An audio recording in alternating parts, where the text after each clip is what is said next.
तो चुनाव प्रचार की तैयारियों को लेकर प्रधानमंत्री नरेंद्र मोदी ने बशीरहाट के उम्मीदवार से बात की है। खुद वो बातचीत हम आपको सुनवा रहे थे। इस बीच पश्चिम बंगाल चुनाव आयोग से दिलीप घोष की, जो कि बीजेपी के वरिष्ठ नेता हैं, उनकी शिकायत हुई है। टीएमसी ने ममता बनर्जी पर बयान के खिलाफ शिकायत की है। घोष पर आचार संहिता के उल्लंघन का आरोप लगाए उनके विवादित बयान के बाद।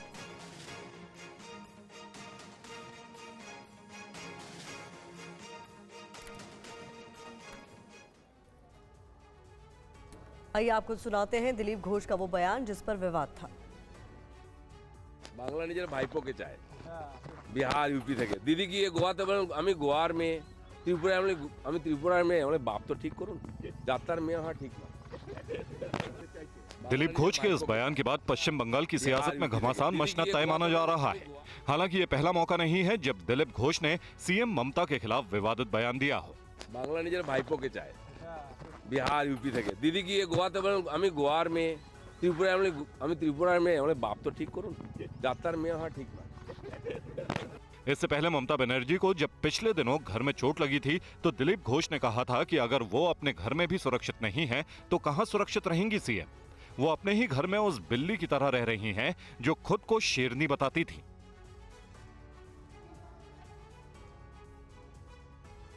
ममता बनर्जी के खिलाफ दिलीप घोष के विवादित बयान के बाद कांग्रेस नेता सुप्रिया श्रीनेत का भी पोस्ट सामने आया है। दिलीप घोष के बयान पर सुप्रिया श्रीनेत ने क्या कहा, देखिए ये रिपोर्ट।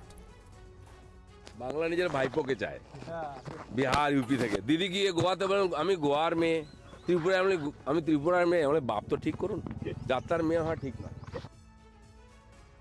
दिलीप घोष के इस बयान के बाद वार पलटवार शुरू हो गया है। कंगना पर भद्दे पोस्ट को लेकर चौतरफा घिरी सुप्रिया श्रीनेत ने अब दिलीप घोष के बयान पर बीजेपी को घेरने की कोशिश की है। सुप्रिया का कहना है कि दिलीप घोष की सीट बदल दी गई है। मेदिनीपुर की जगह अब उन्हें कीर्ति आजाद के खिलाफ लड़ने के लिए दुर्गापुर भेजा गया है, जिससे वो परेशान है। बौखलाहट में दिलीप घोष इस तरह की बयानबाजी कर रहे हैं।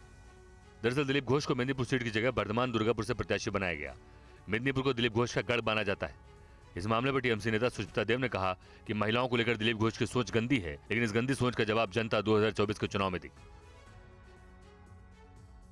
वहीं पश्चिम बंगाल सरकार में मंत्री शशि पांडे ने कहा कि दिलीप घोष और बीजेपी को नहीं पता कि महिलाओं का सम्मान कैसे किया जाए। ममता के इस अपमान का जवाब दिया जाना चाहिए। दिलीप घोष बीजेपी की संस्कृति का नमूना है। उधर टीएमसी ने चुनाव आयोग से दिलीप घोष की शिकायत भी की है।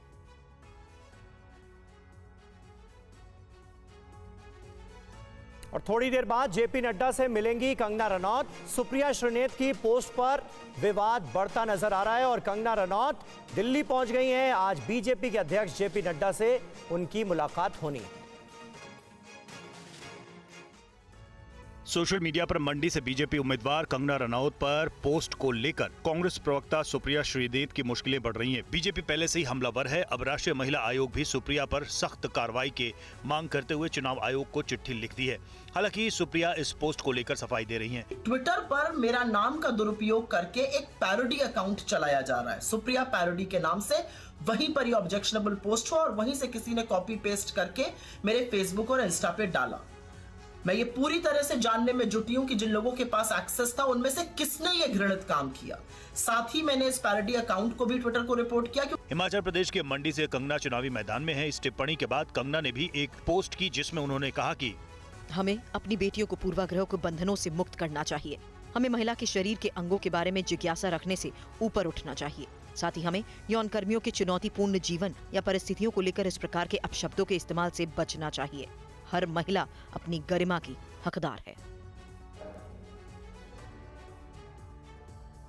एनसीडब्ल्यू ने चुनाव आयोग को भेजी गई चिट्ठी में क्या लिखा है, महिला आयोग ने और क्या शिकायत दी है, देखिए इस रिपोर्ट में। हमने रात को ही इलेक्शन कमीशन को एक चिट्ठी लिखी है जो मैं अभी बाय हैंड भेज रही हूँ। मैंने ये कहा कि हम कंगना जी के साथ खड़े हैं और किसी भी महिला के साथ अगर इस प्रकार की अभद्र बातें होती हैं तो हम एनसीडब्ल्यू उसमें उस महिला के साथ है। स्पेशली सुप्रिया जी जो एक नेता हैं, बड़े दल की नेता हैं, उनसे ये एक्सपेक्ट नहीं करते। और उसके बाद उन्होंने डिलीट किया और कहा कि ये मेरे हैंडल से किसी और ने किया है, जो कि और भी चिंताजनक बात है कि इतनी सीनियर नेता जो खुद भी जर्नलिस्ट रही हैं, अगर उनके हैंडल पे कोई मिसयूज़ कर सकता है और वो कुछ नहीं कर पा रही है तो ये सोचने वाली बात है। फिर भी मैं कहूँगी अहीर जी के उससे भी सेम वर्ड्स और सेम तरीके से उन्होंने भी ये कहा कि मेरा हैक हुआ है। ये आफ्टर थॉट है। ये सब करने की जगह अगर वो माफ़ी मांग ले और ये कहें कि उनसे गलती हुई है तो ये बेटर है। श्रीनेत के पोस्ट से बीजेपी कांग्रेस पर हमलावर है। मनोज तिवारी और रमेश बिधूड़ी ने इस पर क्या प्रतिक्रिया दी है वो भी सुनिए। कांग्रेस की ये सोच मुझे लगता है कि मेरे साथ साथ देश के एक आम मानवी को भी हिलाकर रख दिया होगा। कंगना रनौत के लिए दिए गए कांग्रेस के प्रवक्ता के बयान को हम कड़ी निंदा करते हैं और महिलाओं के प्रति ये सोच अगर कांग्रेस की है तो देश की महिलाएं भी इसका जवाब देंगी, देश के लोग भी जवाब देंगे। दुर्भाग्य है कि लोग अपनी गिरबान में झांकते नहीं हैं।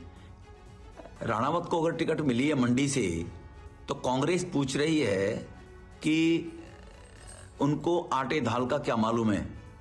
राहुल गांधी को आटे दाल का मालूम है? आलू राहुल गांधी ने कहां पैदा किए थे? हम आलू की फैक्ट्री लगाएंगे किसने बोला था? तो जिनकी सोच और जिनकी मानसिकता जैसी है उनको दूसरे भी यही नजर आते हैं। ये आप अपने गिरबान में देखो या राहुल से ज्ञान ले लो। और सुप्रिया श्रीनेत के पोस्ट से राजनीतिक हंगामा बरपा है। इस पर अब सुप्रिया श्रीनेत ने सफाई भी दी है और कांग्रेस के नेता डैमेज कंट्रोल में जुटे। वो तो एक्ट्रेस है और एक्ट्रेस है तो उनका जो काम करने का तरीका है वो सभी लोग जानते हैं, लेकिन उनका कोई ऐसा कंट्रीब्यूशन समाज के लिए, देश के लिए, पार्टी के लिए नहीं है। जाहिर है कि जो कार्यकर्ता सालों से लगा हुआ है तो उसको इस बात का तकलीफ ज़रूर होगा कि ऐसे लोगों को ऊपर से लाकर बैठाया जा रहा है। किसी भी महिला के बारे में इस तरीके का कमेंट करना बहुत दुर्भाग्यपूर्ण है, काबिल एतराज़। अगर उन्होंने ये कहा है कि ये किसी ने एक्सेस कर लिया है और ये कमेंट डाला है तो मैं चाहूँगा कि सरकार को चाहिए कि इसका इन्वेस्टिगेशन करे। किन लोगों ने किया है, किसने ये कमेंट किया है, जिसने भी ये कमेंट किया है उसके खिलाफ कार्रवाई होनी चाहिए। कंगना रनौत के पिता और पूर्व विधायक कर्नल इंद्र सिंह ने कहा है कि कंगना का कोई मुकाबला नहीं है। इधर रनौत ने विवादित पोस्ट को लेकर कड़ा ऐतराज जताया। कांग्रेस प्रवक्ता सुप्रिया श्रीनेत के विवादित पोस्ट के बीच कंगना रनौत ने ऐलान कर दिया है कि उनके रास्ते पर जो भी आएगा वो खाक में मिल जाएगा। मंडी में होली मिलन समारोह के दौरान मीडिया के एक सवाल पर कंगना ने क्या कहा, सुनिए। बेबाक कंगना रनौत अब राजनीति में है तो कहीं ना कहीं जो कांग्रेस है राष्ट्र स्तर पर उनके साथ भी उलझती हुई नजर आएंगी। देखिए, हम लोगों का जो प्रयास है वो ये नहीं है कि हम किसी से उलझें या किसी को नीचा दिखाएं या किसी को ऊपर दिखाएं, ऐसा प्रयास नहीं है। हमारा एक लक्ष्य है और हमारा जो लक्ष्य है वो ये है कि मोदी जी का जो विजन है, जो भारत के लिए जो विजन है, हम उनकी सेना है। जय श्री राम का लक्ष्य था और उनकी हनुमान जी की जो सेना थी हम वो सेना है। अब हमारे रास्ते में जो भी आएगा उसको हम जला डालेंगे जैसे लंका दहन किया था वैसे जला डालेंगे। कंगना ने यह भी कहा कि वो एक आम इंसान की तरह मंडी से चुनाव लड़ने आई हैं। कंगना ने कहा कि उनके परिवार के लोग पहले कांग्रेस में जरूर थे लेकिन उनके परिवार की विचारधारा हिंदूवादी रही है।